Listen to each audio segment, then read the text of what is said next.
दोस्तों, आपको अजय देवगन और आर माधवन की फिल्म शैतान तो याद ही होगी। वो गुजराती फिल्म वश का हिंदी रीमेक थी। अब वश का अगला पार्ट आ गया है, वश विवश लेवल 2। फिल्म के निर्माताओं ने शैतान को मिली सफलता को देखते हुए इस फिल्म को हिंदी में भी डब करके रिलीज कर दिया है। अब क्या आगे जाकर इसी कहानी पर शैतान 2 बनेगी?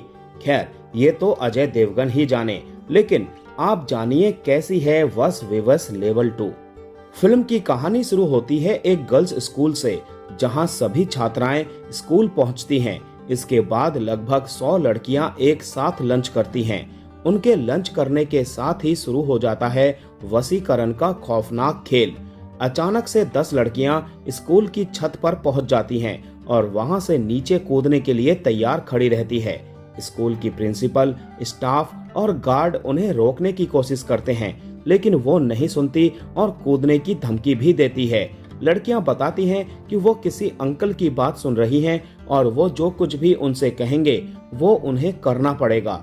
वो बताती हैं कि उन अंकल को प्रताप अंकल चाहिए। इसके बाद कहानी में आता है अथर्व यानी हीतू कनोडिया, जो पिछले 12 साल से अपनी बेटी आर्या यानी जानकी बोदीवाला के वशीकरण से बाहर आने का इंतजार कर रहा है। उसने आर्या की ऐसी हालत करने वाले प्रताप यानी हितेन कुमार को अपने घर में ही कैद कर रखा है। अथर्व उस स्कूल में पहुंचता है तो वहां उसकी मुलाकात प्रताप के छोटे भाई राजनाथ यानी हितेन कुमार से होती है, जो कि ये सब कर रहा होता है। अब राजनाथ को प्रताप चाहिए जो अथर्व के पास है। क्या अथर्व बच्चियों को बचाने के लिए राजनाथ को प्रताप सौंप देगा? वो बच्चियों को कैसे बचाएगा और उसकी बेटी आर्या का क्या होगा? यही सब कुछ आपको फिल्म देखने पर पता चलेगा। फिल्म की कहानी शानदार है, जो आपको शुरू से लेकर अंत तक बांधे रखती है। एक भी बार आप बोर नहीं होते और ना ही फिल्म से आंखें हटा पाते हैं। इस दौरान कई ऐसे सीन आते हैं जो आपकी रूह कपा देते हैं। फिल्म की सबसे बड़ी खासियत है इसकी लेंथ, जो 2 घंटे से भी कम की है। फिल्म एक भी बार को अपने मुद्दे से नहीं भटकती। कहानी को कहीं पर भी खींचा नहीं गया है, जिससे ये आपको सीट से बांधे रखती है।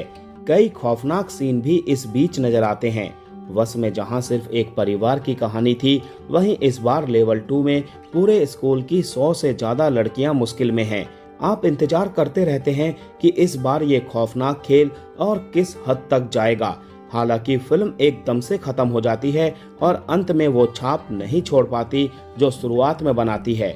फिल्म की सिनेमेटोग्राफी और कैमरा वर्क जबरदस्त है, जो आपको बिना 3D के जबरदस्त अनुभव देता है और कई मौकों पर कैमरा वर्क ही आप में खौफ पैदा करता है। इसके अलावा फिल्म का बैकग्राउंड स्कोर भी शानदार है।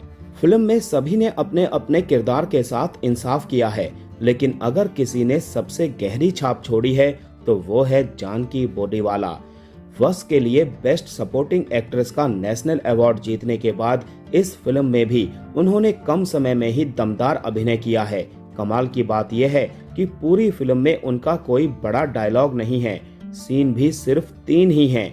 कम स्क्रीन टाइम में भी उन्होंने अपनी छाप छोड़ी है और ऐसा काम किया है जिसे आप ताउम्र याद रखेंगे। एक सीन है जहां पर आप उन्हें देखकर डरेंगे भी और फिर आपकी आंखों में आंसू भी आ जाएंगे। इसके अलावा हीतू कनोडिया और हितेन कुमार ने भी काफी अच्छा काम किया है। हर फिल्म में कुछ न कुछ कमजोरी होती ही है। वश विवश लेवल 2 में वो कमजोर कड़ी फिल्म का अचानक से खत्म हो जाना है। क्लाइमैक्स की जैसी उम्मीद की जाती है वैसा देखने को नहीं मिलता। इतनी खौफनाक कहानी के बाद इतना सरल और सटल अंत थोड़ा खलता है, जिसे और बेहतर किया जा सकता था। अगर आपने इस फिल्म का पहला पार्ट नहीं देखा है दोस्तों, तब भी आप इसे देख सकते हैं। ये जीवन में एक बार किया जाने वाला अनुभव है। कमाल की बात यह है कि कम से कम बजट में फिल्म के कलाकार, निर्देशक समेत सभी ने कमाल का काम किया है। इसे पूरी तरह से हॉलीवुड सीरीज के लेवल पर बनाने की कोशिश की गई है।